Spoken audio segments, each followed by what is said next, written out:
My name is Mazen Ghoul. I'm a professor in the chemistry department, and I have to apologize today. My talk hopefully is going to be for 15 minutes, and I was like, really, it was very difficult for me to put a presentation for 15 minutes that really, with the science that we've been doing lately. So I picked up a topic. It has nothing to do with gas separation, but it is definitely an interplay of experiment and theory. And I was talking right now, I mean, it's so interesting. I remember my PhD supervisor, I did my PhD in theoretical physics and chemistry. He used to have the problem with engineers that they don't understand atoms.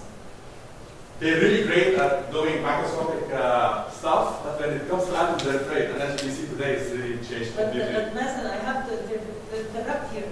That the Mazen Ghoul was actually at the inception, Mission Masri Institute, of the chemical engineering program at the AUB. He was the science representative in that committee and has helped us develop this program as if it is his program.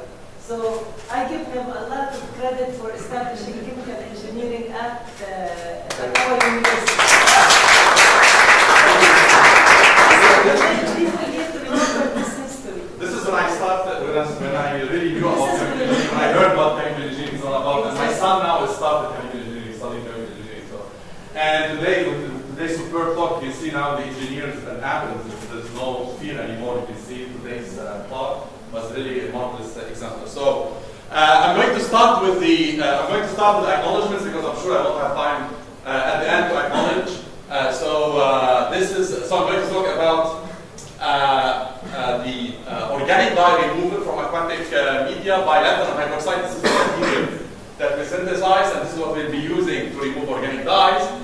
Experiment and theory, and let me acknowledge first, this is my colleague and my collaborator on this work, a very dear friend. This is Mazen Ghoul, for reaching the environment of Kenya here with our pipes. And the work is done by a superb, high distinction undergraduate student, Vida Akhras, now a graduate student, under the supervision of Manal. She's my research assistant. So she supervises all the experimental work. And the theoretical calculation were done by one of our best graduate students who's waiting for his visa to leave for his PhD, hopefully soon, Antoine Jean-Darian. So what I'm going to do is I'm going to talk about reaction diffusion and the Lyse-Gang instability very fast. I also apologize if I don't understand it very well, if I won't explain it very well. And then I'll show you how we use this instability to develop the reaction diffusion framework, which we'll be using to make a lot of materials, and I'm going to show you the lanthanum hydroxide system, although I have one slide that has a lot, that has crystals, MOF and Z crystals that was mentioned today. And I'm going to apply this material to remove an organic dye. This is an acyl dye. I'll just show the structure later on. I'll show the quantum theoretical calculation. This is the first calculation that we did to explain the mechanism, hoping to explain the mechanism of the absorption of the dye on the lanthanum hydroxide. All right, so what are reaction diffusion systems? So it's simple when a system reacts, two species that are react, and the mass transport is by diffusion only, so this is reaction diffusion. So it's a coupling of diffusion with reaction. And Elia Prigogine, this is the Elia Prigogine, Nobel laureate 1977, for his work on the self-organization by the action diffusion system. And he termed the sympative structures, these self-organizing structures, far from equilibrium. So far from equilibrium, or chemical reactions with nonlinear chemical kinetics, they self-organize. And he called them the sympative structure because of the energy dissipations during the formation of these structures. Mathematically, these are the systems. Everyone, well, you're familiar with Fick's second law, where you have the coupling between the reaction kinetics here and the diffusion. This is Fick's second law, and plus blah blah blah here. These terms here, you can really have other transport or other modes, such as advection, convection, electric field, so on and so forth. You can really reaction diffusion examples. When reactions coupled with diffusion, what do you get? Well, this is, for example, manganese oxide on a calcium carbonate fat. You can see these very beautiful fractal self-organized structures. You can see them in these seashells. This is the pattern here that forms. This is a reaction. This is a are agate stones. You can see these rings. I mean, you can see these rings here, alternate rings, also a result of reaction diffusion. You can really, the animal patterning is also, the patterns, the codes are a consequence of reaction diffusion. The zebra, the fish, the panther, this is my favorite pattern, safari in Kenya, so that's very proud of it. So desert dunes, you can also understand them by reaction diffusion mechanisms, and this is bacterial colony here. This is bacterial colony which you can really model by reaction diffusion. These are bacteria that self-organize because of the feedback mechanisms and diffusion, the coupling of these. All right. So now, one specific example of reaction diffusion is the Liesegang banding, and the beginning started more than 120 years ago with the German chemist slash photographer Raphael Edward Liesegang, when by accident spilled some silver on a sheet that has dichromate ions. All right, so silver nitrate and potassium dichromate, and then after a few hours, he found a very nice pattern that forms like this. You can see these are called the Liesegang rings, and what you see here are the silver dichromate solid that precipitates due to this reaction diffusion. He was fascinated, this was published, and for 120 years up till now, people do not really fully understand the mechanism for the formation and all the physics that exhibited by these patterns. All right, so what does this have to do with what we are doing? Well, this is when I came to AUB, so this is from the lab of my colleague Rabiel Salban. So he was is still working on Liesegang bands. You can see this is the Liesegang band in 1D. This is the 1D version, or the quasi 1D version. So you have the gel matrix here inside, where you put, for example, I-, and then you add on the top of this a concentrated solution of lead, Pb+2, and then you can see that these bands form, separated by void here, so there is nothing here, so there is no precipitate, no precipitate, and you can see here that they are not equally spaced. In general, Liesegang bands are not equally spaced, and you can see that, for example, in this system, the width of these bands increases as you move down. So there is a lot. I mean, people spend 50 years studying the relation, the macroscopic phenomenon, studying the relation between the spacing of these bands, the width of these bands, so on and so forth. So when I started working on these as a theoretician, I really wanted to know what is the underlying mechanism. Can we really link the underlying mechanism, the microscopic world, to the exhibited microscopic structure? This is something that I've been trying to do since I was a graduate student. So is there a principle that really drives the formation of patterns on microscopic level? So is there an underlying microscopic structure, law, something, anything that really leads to these microscopic structures? So we zoomed on these systems, and we found out that, oh, very nice. The particle, the structure inside these bands is fascinating, and as I'm going to show you. Crystals, very nice crystals. You really have, each band has a certain size with the dispersion, so you can really see that the size of the particles making these bands increase as you move down, so on and so forth. So by looking at many of these systems, we developed the following framework, which we'll be using to make particles. We made a lot of systems I'm going to show in the next slide. So we called it the reaction diffusion framework. So basically, the reaction diffusion is we exploits the coupling between chemical reactions, diffusion, transport, mutation, and growth of the crystal. They are coupled with each other in a nonlinear fashion, and they exhibit these kind of bands. So what we have here, in fact, an outer electrolyte that precipitates the inner electrolyte here. So in the case of lead iodide, for example, we have I- and Pb+2. They mix and they form a precipitate that is PbI2.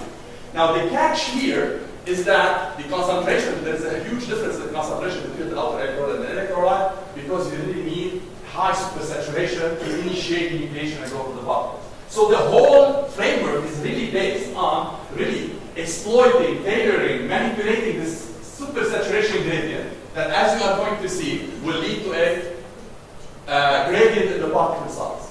And if the system exhibits these Liesegang bands, you will see that each band has a certain size of the particles and with very small dispersion. So we can really have very nice size control. And we have worked many other systems that we can really have morphological control over these things. You can apply electric field and try to control control the shape of the crystals that you get, so on and so forth. And what is important here is the gel matrix. Here you have gelatin or agar, the most famous hydrogels that we use, and they are topologically different from each other, so different gels will lead to different structures, different physics. And what's interesting here is that the role of the gel is very important to avoid sedimentation, because the precipitation, when it occurs, it stays in these plates, and the crystals are protected, so you don't have effective currents to disturb the growth of the crystals, and you get defects. You see that the crystals are very nice and very good. Where did we apply this reaction? Among others, we applied it in very, very different systems. Ioannis today mentioned MOF 199. These are from reaction diffusion framework. This is the MOF 199 cubes that we got. Very nice work of Razani. So this is a collaboration with the MOF chemist in our department, Hamad Hmedi. Yes, this is all Hamad Hmedi. Everything about ZIF and MOF is Hamad's collaboration and work. So this is the crystals, very beautiful crystals that we get, MOF 199 crystals. We work ZIF 8, ZIF 67 that were mentioned by Ioannis. Not only this, we can really have mixed zinc cobalt in a very controlled way in the reaction diffusion framework. So all what you have to do is mix cobalt and zinc in the gel and add imidazole, and then you will see that you will have different sizes, and you see different control. This is in the same tube. This is in the same tube, different bands. You can see the different sizes of these crystals. And we made also cadmium. We were the first people to make cadmium aluminum layer double hydroxide. This is also a material we made it using the reaction diffusion framework. Never formed before because cadmium does not really form a stable LDH, but we formed it. Very nice topology here. I'm not going to talk about it. It is characterized. And in fact, we applied it to CO2 reduction, and this features on the cover of ChemSysChem because the work is nice. So this material reduces carbon dioxide using visible light at room temperature. And also the zinc oxide, you can see that you can really have very nice crystals of zinc oxide using the reaction diffusion framework.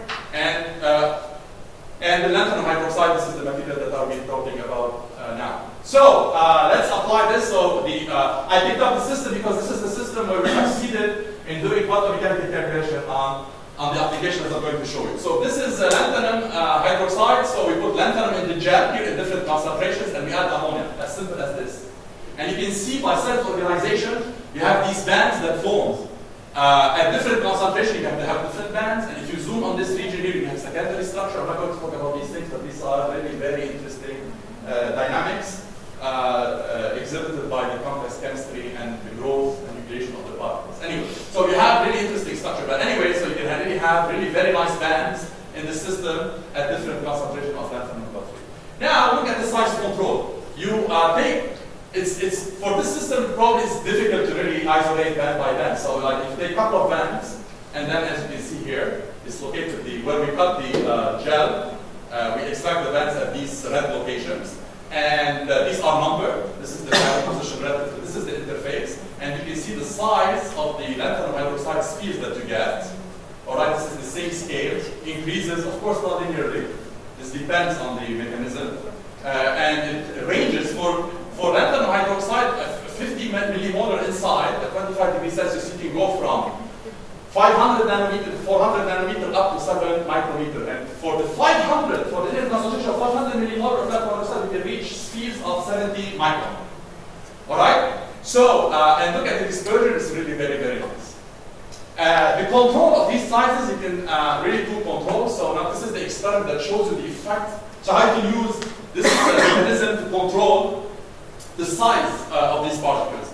So look at those nice spheres. So if you partition your region here into three different regions, 1, 2, 3, and you can see the inner concentration of the gel.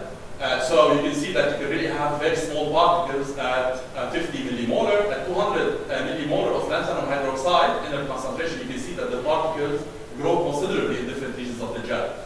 And at 500, as I said, you can reach up to 70 micrometer for this region here. So the spheres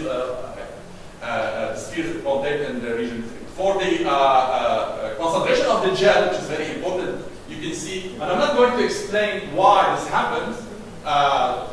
the physics why this happens, why you have this trends, but you can see that the concentration of the gels plays a very important role in controlling the size of the particles as well as temperature. Of course, you can see very nice trends in particle control using RDF, using reaction diffusion flame. Now, we come to absorption. So you look at these spheres. I mean, well, I wanted to investigate further the shape and topology of the spheres, and we were really surprised when we got these, with the SEM picture, we saw that those spheres are made up of really, they're not the complex topology, and they're in fact made up, some spheres are broken, and then you can see inside that they are made up of platelets, nanoplatelets, very thin platelets of the nanometer, and of about 1 micron in diameter, forming, so they're self-assembled to form this hierarchical structure that we call a sphere. So as you can see here, this is microscopic grooves inside, and there's like really stacking of these platelets together to form the sphere. And this is all by self-assembly, okay? So no interference whatsoever. This is all pure consequence of the dynamics. And if you look at the XRD spectrum of this, you can find it's crystalline. It's really a crystalline material. So when we get this, we went to Hussam. Hussam is, he does a lot, he's an expert on absorption. And I asked him, why don't, so teach me. So how can you teach us? How can we do, what should we do, what should we look at, and how can we do these absorption? So we picked up Congo red. This is an azo dye. Congo red, these are the sulfonates. All right, these are SO3 and pKa 4.1. You will see in the experiment we use pH of about 5 to 6. So these are deprotonated. So here you have SO3 minus, and here you have SO3 minus here at the two ends. All right, these are amines, and this is the N double bond end. That's why these are diiso dyes here, N double bond end. All right. So we tried to absorb this dye, and this dye has an environmental implication. I mean, the textile industry pollute rivers and waters by this dye, which is carcinogenic. So it would be also very interesting to see if we can really remove this. So we suspected, in fact, that it is going to really exhibit very nice absorption properties because of this very complex structure, packing of these platelets. And this is the, so I'm going to go fast over these things. So we did temperature studies for the removal of the dye, and as you can see, as the temperature increases, you have faster kinetics and faster removal of the dye. You can see here at 60 degrees, the dye in about like 1 minute, 90% of the dye is absorbed. And so as you increase the temperature, absorption increases, and the kinetics also increases, of course. And the size, look at the size. What's interesting here is that these particles, the bigger they are, look at the 71 micrometer, then the better removal they exhibit. So it's not really what you see for spherical particles, homogeneous spherical particles. When the size decreases, you get better surface to volume, and then you better removal capacity. No, it's on the contrary. And one very interesting observation here is that at 700, the largest spheres which were best in the removal of the dye, when we calcinated them, so transformed into the oxide, so they exhibit the least absorption. So when you remove the hydroxides, so this is basically what you kill the system in terms of absorption. So we thought that this is the game of hydroxide. So it's all about hydroxide on the surface. And if you look at the pH, in fact, we did pH studies, and we found that in this region here we have the best pHs, which are about between 5 and 7. We have the best removal. Now, what's interesting? So as I said, so we thought that this is the hydroxide that's playing the whole game, and then we hydroxidated further the structure. So we took it and we dipped it in a concentrated OH- solution, and overnight we heated it overnight. So we get very nice crystalline structure. And then we redid the absorption, and then the absorption is gone. No more absorption. So it's not the hydroxide. So it's like really, really puzzling why this happened. And then we did further studies here. For example, it shows you that we can remove the dye by ionic strength. So you just add some NaCl to the solution, and the dye here breaks. The binding of the dye to the sphere breaks. This is one of the key here is the equilibrium absorption capacity of the dye. So 1 over QE, so as you can see here, at this ionic strength, the dye really separates. So you can use this ionic strength for the reuse of the solid. All right. So this is the absorption kinetics. So the absorption kinetics, we saw it's a pseudo second order, and so here we can really see the glimpse of chemoabsorption. So what's happening is basically a surface reaction. It's a very nice pseudo-second order. So we suspected that this is a chemoabsorption, and then this is the first glimpse that this is indeed a surface reaction. This is a pseudo-second order. And the Arrhenius plot is pretty, it's good with an activation, gives an activation energy of 60 kilojoules per mole. So this is like really chemoabsorption, as we're going to see in the coming slide. The thermodynamics, we did the thermodynamics, and then we found that this follows the SIPS isotherm. So those of you who know absorption, the SIPS isotherm is a combination of the Freundlich and Langmuir. And so this is the maximum capacity of the, so this is the maximum absorption capacity of the solid. B is the affinity constant, how much this the dye loves the lanthanum hydroxide, and 1 over n, this is the homogeneity parameter if you want. So the closer n is to 1, so this gives Langmuir, and this is homogeneous type, homogeneous kind of absorption. And of course here the model gives a fit of 0.68, far from homogeneous coverage as expected. And what's interesting is the Qmax is 395 milligrams per gram, so this is pretty good QM. I mean, if you compare this to the literature, as we did, you see that this is really very good compared to other materials that absorb longer.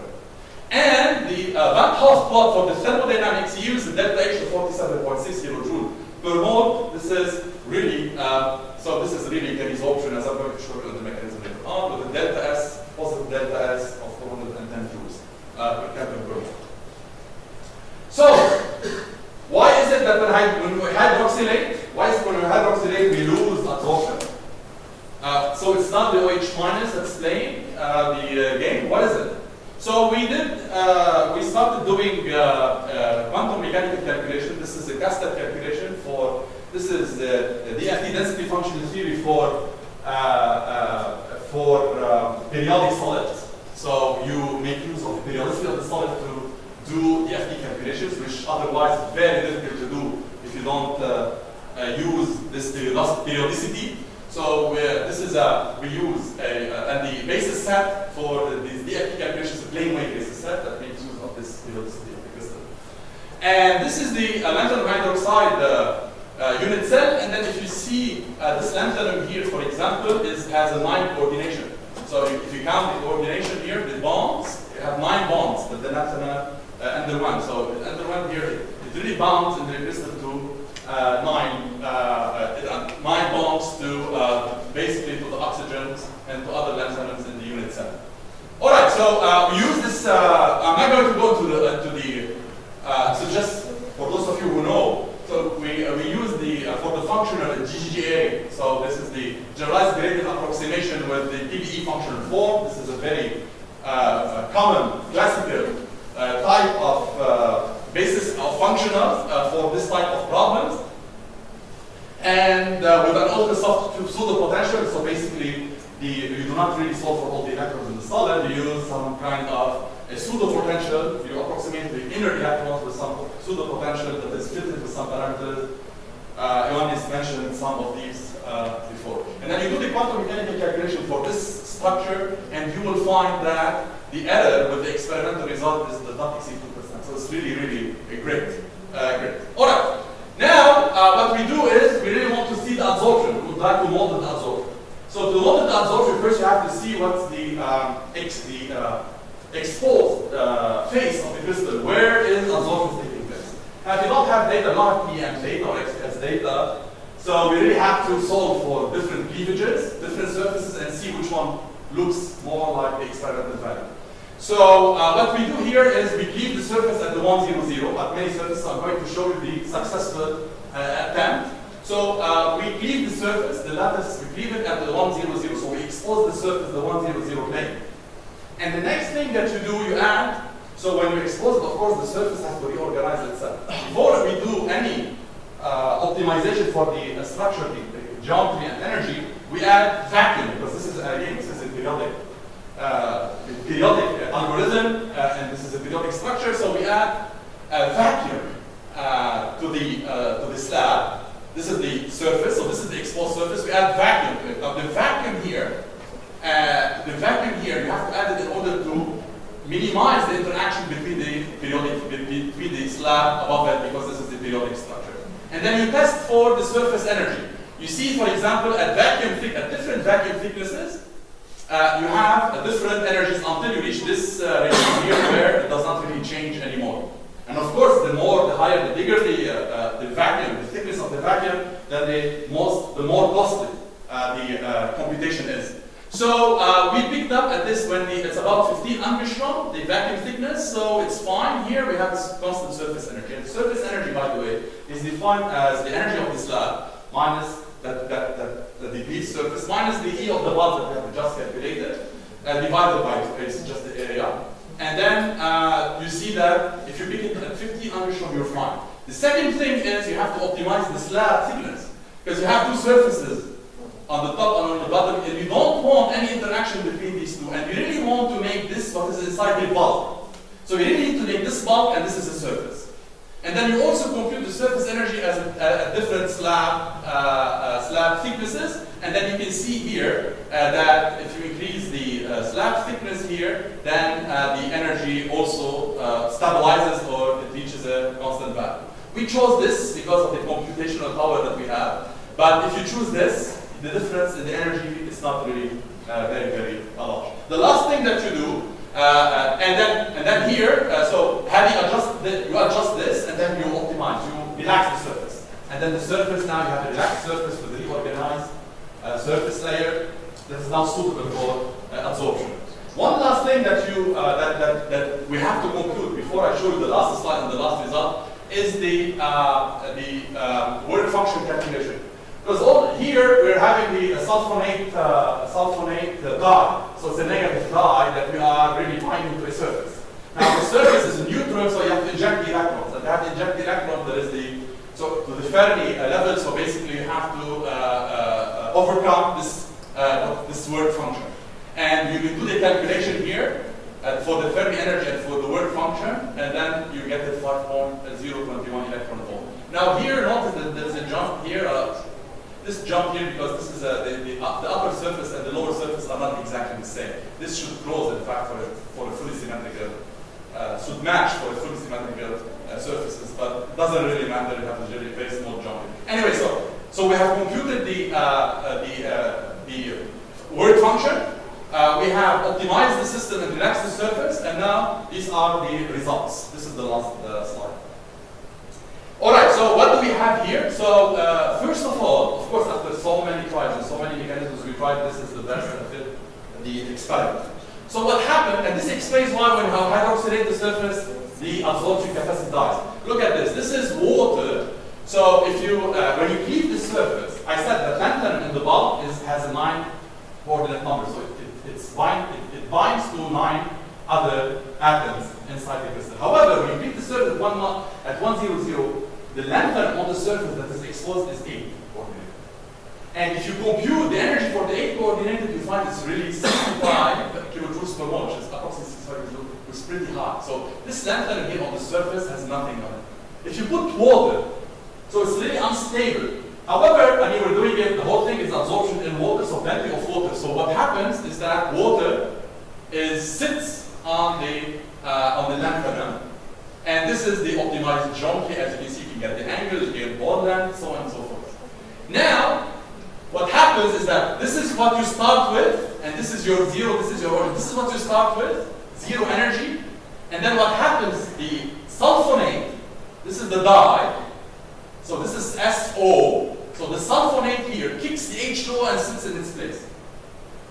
This here might be the transition state. We don't know. It looks like it resembles the transition state, but we really did not reach the exact transition state. The transition state is near, so it's close to it. So what's happening? Is it like really H2O really leaving and the sulfonate replacing it right away? Or you have the type SN1 versus SN2, or you have really the H2O leaves, you have the structure that the sulfonate sits in.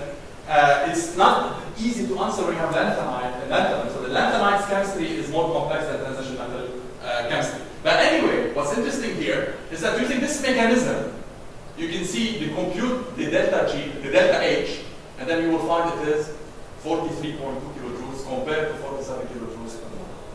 If you do the same thing with hydroxide, because hydroxide binds stronger to the surface. If you replace H2O by hydroxide, that's what happens when you hydroxylate overnight, then you will see that the delta H is 240 grams, far from the experiment.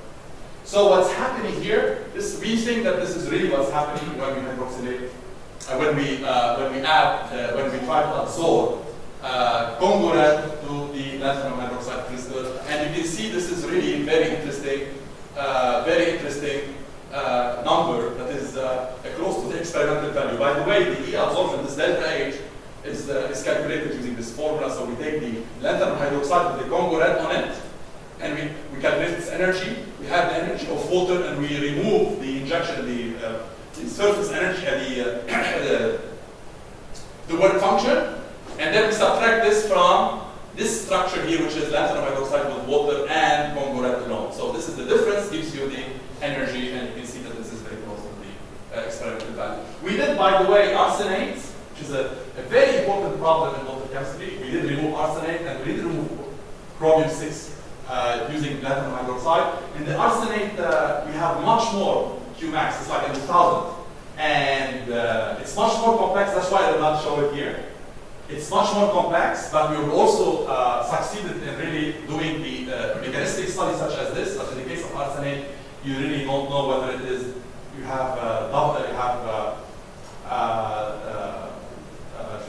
bridging bonds, 2 bonds of the oxygen that's linking to the sulfur, 2 oxygens to the lanthanum, or 1, and you have to simulate the IR, and so on and so forth. It's much more tedious, but it's really, really very promising. And thank you very much. I don't know how much